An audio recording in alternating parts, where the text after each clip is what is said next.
आपका स्वागत है। नोएडा में करप्शन के टावर का समय पूरा हो गया।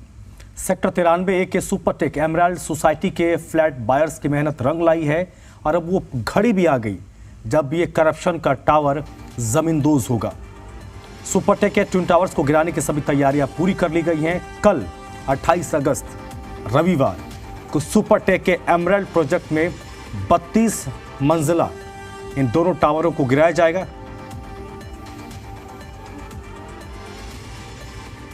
टावर्स को दोपहर 2:30 बजे जमींदोज करने का प्लान है। सुरक्षा के लिए 8 एम्बुलेंस और 4 दमकल की गाड़ियां भी मौजूद रहेंगी। आसपास के 3 हॉस्पिटल्स में भी जगह रखी जाएगी। ट्विन टावर के आसपास की सभी सड़कें बंद कर दी जाएंगी।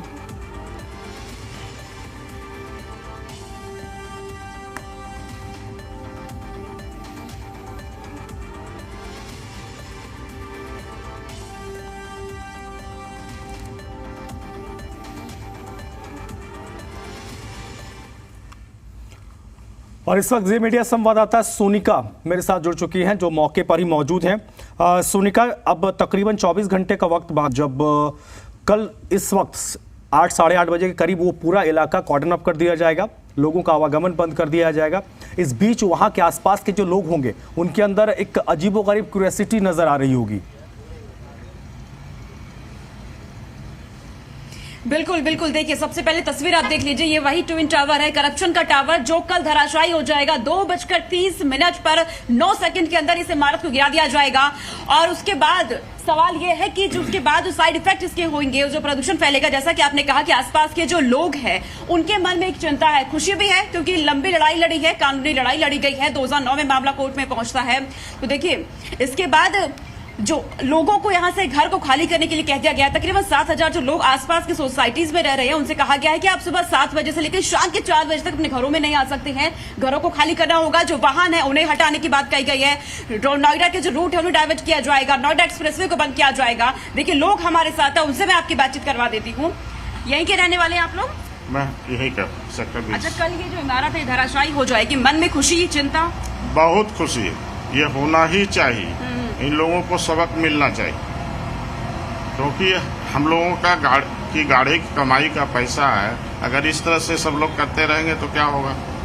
तो ये बहुत अच्छी बात है, बहुत बढ़िया होगा। और बाकी एक लंबी लड़ाई लड़ी गई है, हाँ, ये कल वो पूरी हो जाएगी।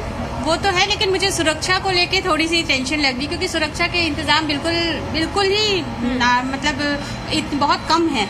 जैसे वो लेयर लगाई गई थोड़ी मोटी होनी चाहिए, मतलब बिल्कुल तो मुझे नहीं लग रहा है जिस तरह से इतनी तैयारी। सुरक्षा को लेकर डर है मन में जी। आसपास के लोगों जो इतने सटे हुए बिल्डिंग्स हैं, फ्लैट्स हैं, तो उनको लेके मुझे थोड़ी चिंता हो रही है। वरना ऐसे इलीगल कंस्ट्रक्शन तो है तो उनको तो धराशायी होना ही चाहिए, पर बस मुझे थोड़े आसपास की बिल्डिंग्स को लेके थोड़ी सी चिंता है। तो देखिए ये आसपास की जो सोसाइटीज है वहां पे रहने वाले ये लोग हैं, मन में एक डर है सुरक्षा को लेकर। हालांकि जो इंजीनियर है उनकी तरफ से कहा जा रहा है कि चिंता वाली कोई बात नहीं है, जिस टेक्निक का इस्तेमाल किया जा रहा है उसमें कोई दिक्कत नहीं आएगी कहा गया है। लेकिन 9 सेकंड में ये इमारत तो धराशायी हो जाएगी, लेकिन 9 सेकंड बाद जो साइड इफेक्ट आएंगे, प्रदूषण को लेकर जो धूल उड़ेगा उसको लेकर लोगों के मन में डर है। हालांकि आप देखेंगे तो आसपास की सोसाइटीज है, आप ये तस्वीर दिखाइए, वहां एक कपड़े से कवर कर दी गई है।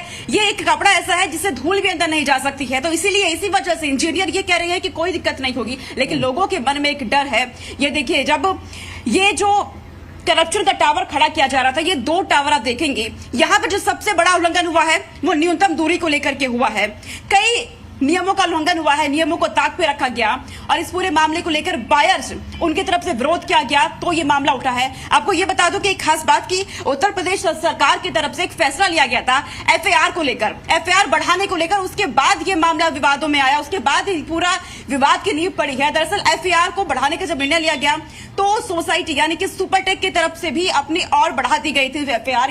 इसका मतलब ये हुआ कि वो और मंजिल आगे बढ़ा सकते हैं। लेकिन जब मंजिल 24 मंजिला से भी ऊपर बढ़ने लगी तो लोगों की तरफ से विरोध शुरू हो गया था और इसके बाद ये मामला फिर कोर्ट में पहुंचता है। लेकिन 2009 में जब ये मामला कोर्ट में पहुंचा तो उन्हें कोई एक्शन नहीं लिया गया सुपरटेक के मालिकों पर, सुपरटेक की तरफ से जो ट्विन टावर जो खड़े हो रहे थे। इसके बाद यहाँ के जो आसपास के लोग थे एक लंबी लड़ाई लड़ी और 2012 में ये मामला इलाहाबाद हाईकोर्ट पहुंचता है। उसके बाद इस पूरे मामले पर केस चलता है और अब जाकर के ये जो लड़ाई लड़ी गई वहां पर अब लोगों को जीत मिलने जा रही है। कल ये जो बिल्डिंग आप देख रहे हैं धराशायी हो जाएगी। अलग अलग देश के इंजीनियर यहाँ आए हैं, साउथ अफ्रीका से जेट कंपनी इसमें शामिल है और ये नाम आप देख रहे हैं एडिफिक्स इंजीनियर इसमें शामिल है।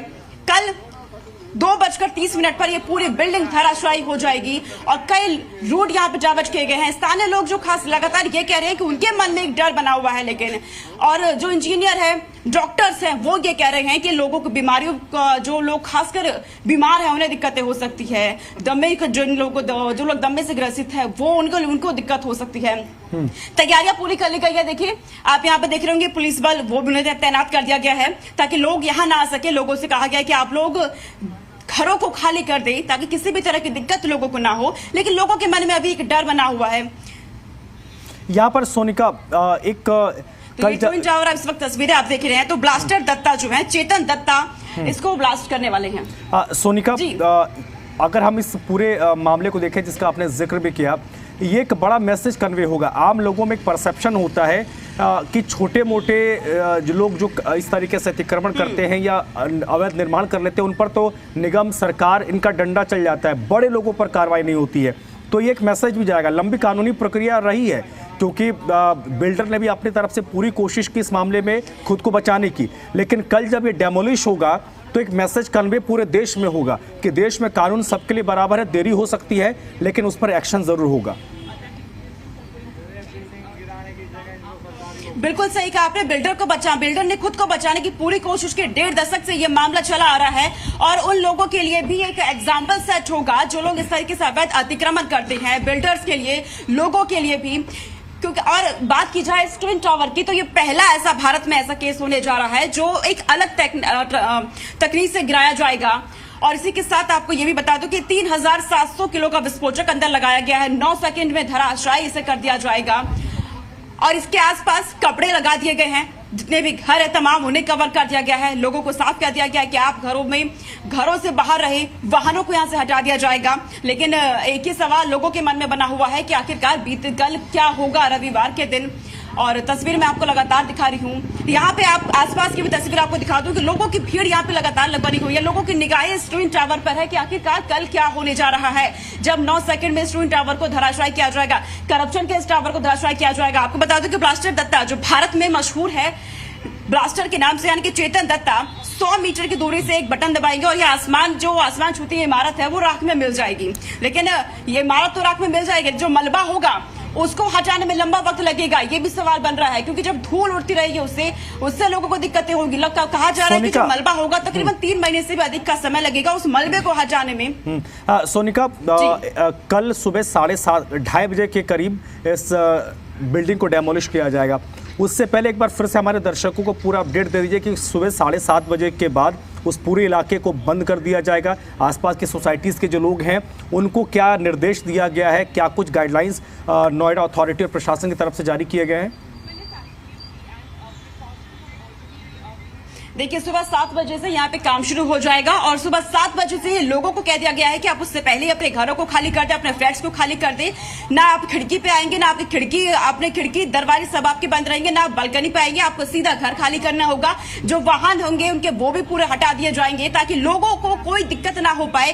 क्योंकि जैसा कि बार बार कहा जा रहा है कि जब विस्फोटक होगा 3700 किलोग्राम का जो विस्फोटक अंदर रखा गया है, जब उसे उड़ाया जाएगा, जो प्रदूषण फैलेगा, जो धूल उससे निकलेगी, उससे लोगों के स्वास्थ्य पर असर पड़ सकता है। डॉक्टर की तरफ से चिंता जाहिर कर दी गई है और इसी को देखते हुए कहा गया है कि लोग सुरक्षित रहे, इसीलिए लोग अपने घरों को खाली कर दें। वहीं रूट की बात की जाए तो नोएडा में उस वक्त सुबह से लेकर के शाम तक कई रूट है जो डाइवर्ट कर दिए जाएंगे। नोएडा एक्सप्रेसवे कल बंद रहेगा। बहुत बड़ा एक इमारत जो ये है वो कल बहुत बड़ा दिन वो नोएडा के लिए होने जा रहा है और जब